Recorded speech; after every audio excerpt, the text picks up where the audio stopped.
Telangana Congress party Rajya Sabha అభ్యర్థులను ఖరారు చేసింది. సీనియర్ నేత రేణుకా చౌదరి, అనిల్ కుమార్ యాదవ్ పేర్లను ప్రకటించింది. తెలంగాణలో ఖాళీ అయిన 3 రాజ్యసభ స్థానాల్లో 2ంటిని కాంగ్రెస్ పార్టీ కైవసం చేసుకోగలదు.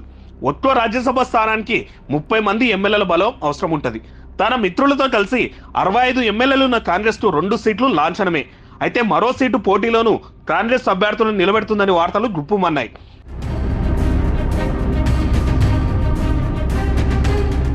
కానీ తెలంగాణ కాంగ్రెస్ 2 అభ్యర్థులనే ప్రకటించింది.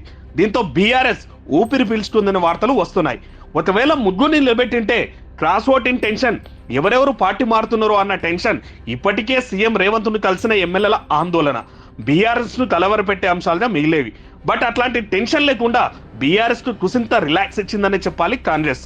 ఇటు తెలంగాణతో పాటు మధ్యప్రదేశ్ నుంచి అశోక్ సింగ్, కర్ణాటక నుంచి అజయ్ మకేన్, హుస్సేన్ చంద్రశేఖర్ పేర్లను ప్రకటించింది కాంగ్రెస్ పార్టీ. వీరంతా చివరి రోజు గురువారం నాడు నామినేషన్లు వేయనున్నారు.